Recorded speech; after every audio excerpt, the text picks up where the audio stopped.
Right, so I wasn't planning on putting out a third video today, but given the circumstances, I'm going to just because so much stuff is going on. And we got a pretty big update from Alberta in that Jason Kenney tweets out and says, today's order by Ottawa does little to target criminals. Instead, Ottawa is singling out law-abiding Canadians who purchase their property legally, have owned these items safely for years, and committed no crimes. Now, the full statement is here, but I'm not going to read the whole thing just because I don't want. Actually, I'll maybe go through the whole thing. The government of Alberta is concerned about all crime, including the use of illegal use of firearms. Today's order by Ottawa does little to target criminals. Instead, Ottawa is singling out law-abiding Canadians who purchase their property legally, have owned these firearms safely for years, and committed no crimes, said Jason Kenney. We all know the overwhelming majority of these firearms used in criminal activity are smuggled in illegally from the United States. Instead of addressing this, Ottawa will instead spend vast sums of money to criminalize law-abiding Canadians. That money would be far better used to pursue the smugglers and drug gangs that plague our society, added Kenney. We also know that violent criminals who use guns are often released with surprisingly soft sentences. Rather than focus on law-abiding Canadians, we'd call on Parliament to bring back tough mandatory sentences for the criminals who flagrantly endanger Canadians with their use of illegal guns, implored Alberta Justice Minister Doug Schweitzer. Um, in November 2019, Alberta legislature unanimously passed Government Motion 41, which said, be it resolved, the Legislative Assembly recognize and support the ability of Albertans to lawfully and in a responsible manner own and possess firearms and to engage in permitted activities involving the use of firearms, but not limited to hunting and sport shooting. The government of Alberta will scrutinize today's move by Ottawa and explore potential responses through this lens. In response to today's announcement from Ottawa, our government is actively considering appointing Alberta's own chief firearms officer to replace the chief firearms officer appointed by Ottawa, said Kenney. Now, this has, there's a lot of aspects to this. I'm not sure if the provinces legally can just not enforce this ban. Again, I'm not a legal expert when it comes. I really hope they can. I hope and pray that they can for Alberta's sake. Again, and the first thing I want to point out here is the main solution to this is Wexit. This is just another reason any gun owner who doesn't support Wexit at this point, like, what are you doing? Like, what are you doing? And I know there's over 250,000 restricted firearms owners in Canada. Non-restricted firearms owners, there's probably a good 500,000. I don't know, just off the top of my head, that's what I would guess. So again, no firearms owner should be against the Wexit movement, or should be at the very least supportive of this kind of stuff. Now, like I mentioned too, I sure hope that the provinces have the power to not enforce this kind of stuff. I'm not sure. It'll have to be fought out in court. My guess. At the very least, let's hope that the government of Alberta or other groups can take this to court and at the very least drag it out until we can get a chance to vote out the Liberals. Now, the one thing I want to point out too is that if we can get a conservative government that is running on a platform of scrapping all this crap, I would strongly consider voting for them, assuming they don't go too far left on other issues.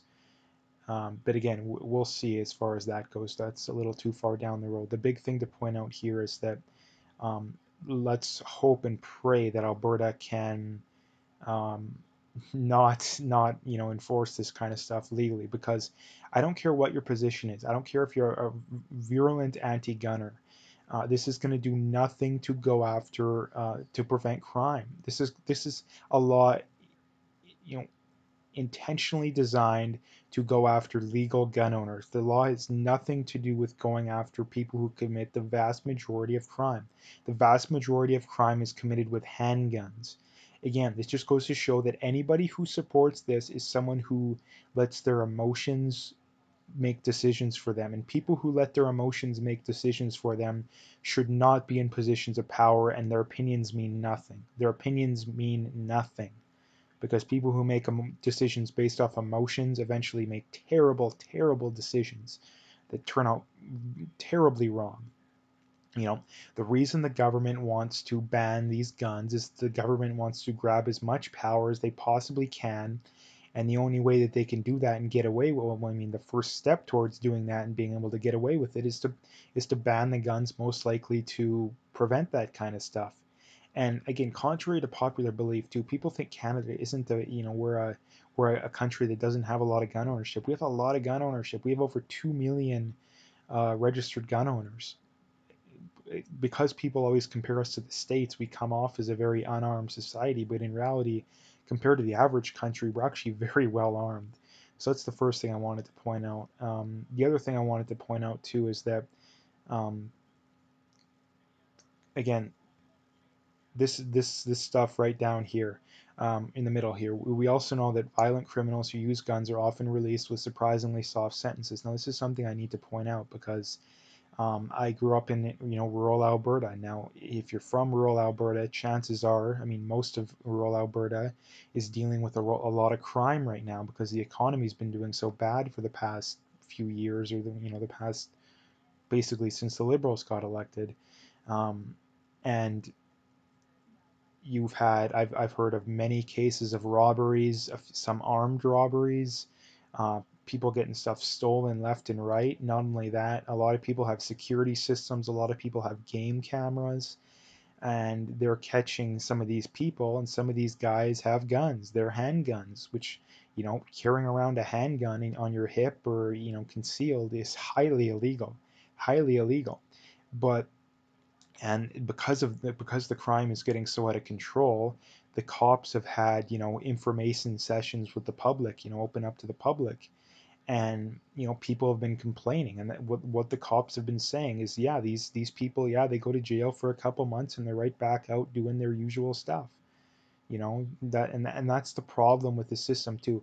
We need to be harder on actual criminals, not going after legal gun owners. Again, I pointed out time and time again, the studies have been done.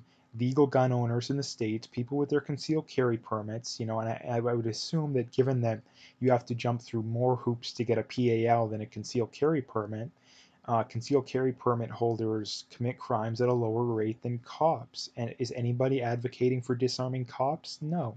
So again, this whole banning guns, it's a crazy, crazy idea. And the problem too is, like, I mean, let's just look at the comments. Y'all just point out a few. You have this girl JP at Miss Prasadi, whatever the hell it is. Um, you know, you have. Let's find another one here. Yeah, like this, you have this one, you have you have this one, and again, you have these people that have no idea whatsoever what they're talking about. Again, this girl thinks, "Well, why do you need an AK?" And AK-47s have been prohibited for 30 years. It's at least 30 years. But yet you have these people that, because they're so illiterate when it comes to this kind of stuff, think that this kind of stuff's around, or just on the streets. Like, every gun owner, they got an AK-47. It's not the case. They've been banned for 30, 40 years. These people are completely illiterate, like completely illiterate.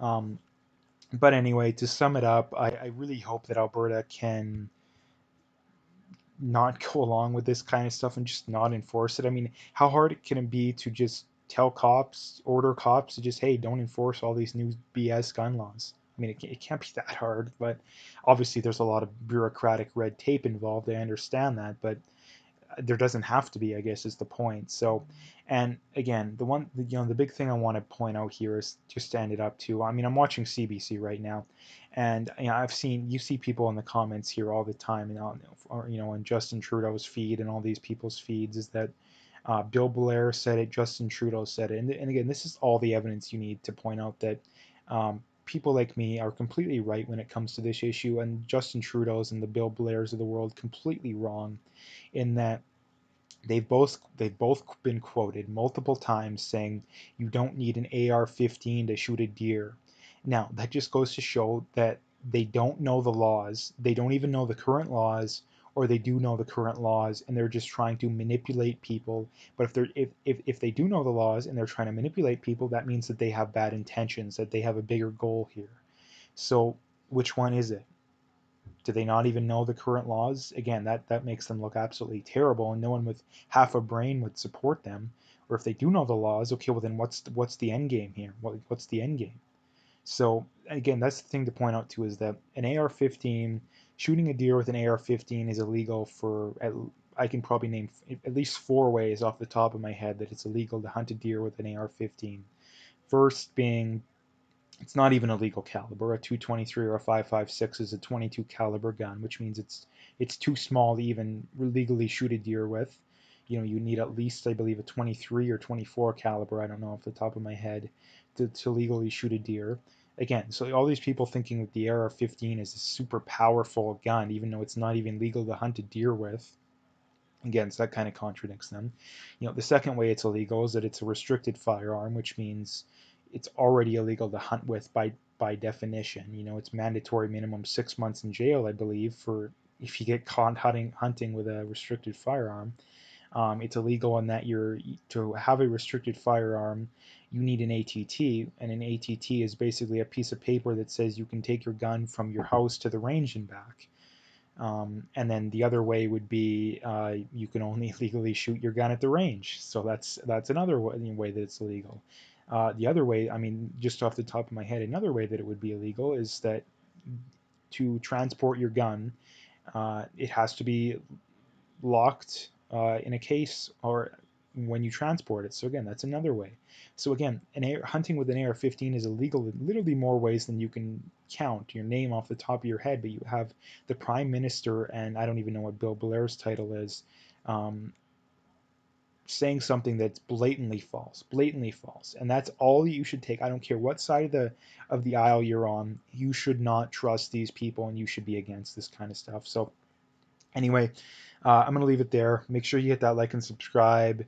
Check out my PayPal and email. I got linked in the description. Again, I appreciate any donations. At the very least, just hit that like and subscribe if you haven't already.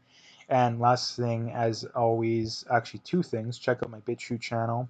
And again, I do have a Twitter account right now, so check me out on Twitter as well.